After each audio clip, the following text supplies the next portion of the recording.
घरी निघालोय. येता येता गावातला मित्र भेटला, भाऊ भेटला, त्याला घेऊन निघालोय घरी.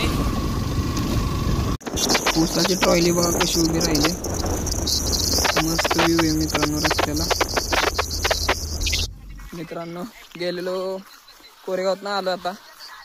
आता आलोय गयांना पाणी पाजायला निघालोय रानात वरती. जिथं रोज सकाळी बांधतो गया, तिथून पाणी पाजायला जायचंय.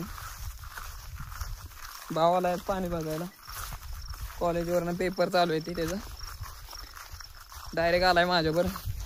आपल्याला जायचंय तो का तिथं वर जायचंय डोंगराच्या पायथ्याला. आज ऊन पडलंय भरपूर प्रमाणात. पवनचक्क्या पण बंद आहेत आज. काल पण बंद होत्यात, आज पण बंदच आहेत. चल तिथं गेल्यावर तुम्हाला दाखवतो. गाया घेऊन आलो पाणी पाजाय. गाया तिकडे गेल्यात पाणी पाजाय प्यायला. ही इथं निघाली बघा. इकडं पाणी पितात गाया. पाणी आता मित्रांनो सगळं कमी होईल अजून 15-20 दिवसात. गाया सोडून आलो मित्रांनो तिकडं वरती रानात. परत आता इकडं गहू पेरायचं चाललेला. गहू पेरून झालाय. सारं वाढायचं चाललेत. गावातलंच काका आहे ते आपल्या घरातल्या. आल्याच्या समोर बघा आमची आई आले तिकडून बघा ही आवत वाढतात. पेरून झालंय. आता हे सारं टाकतात. पाणी प्यायसाठी सारं टाकतात.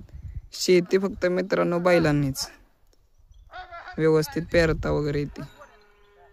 किती पण यंत्र येऊ द्या काय येऊ द्या, पण यांच्याशिवाय शेती नाही.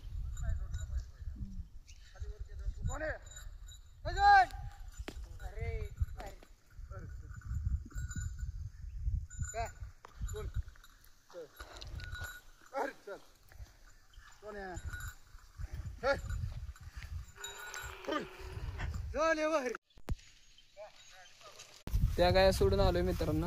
आता ही घेऊन निघालोय तिकडे गायांकडं. बघा तिथं आपली जुन्या काळातली गाडी हे बघा दिसते का तुम्हाला. याच गाडी सगळी फिरत होती पहिली. आता या गाड्या काहीच प्रमाणात राहिल्यात मित्रांनो.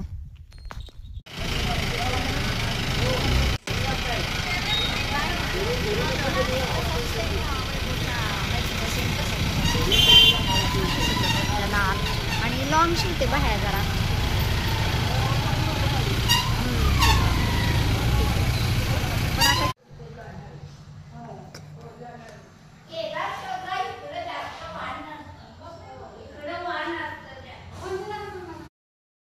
मित्रांनो इथं आलोय काच बटन करायला. सकाळी पण येऊन गेलो. आता परत पप्पांनी बोलवलं, परत आलोय तिकडं. बघा इकडं आत काच बटन करतात. आता सध्या आहे मी कोरेगावमध्ये. बघा इथं घोडा पण आलाय. वरती कार्यक्रम असल्यामुळं बघा इथं घोडा आलाय. तर भेटू उद्याच्या ब्लॉगमध्ये. Bye bye. जय शिवराय मित्रांनो.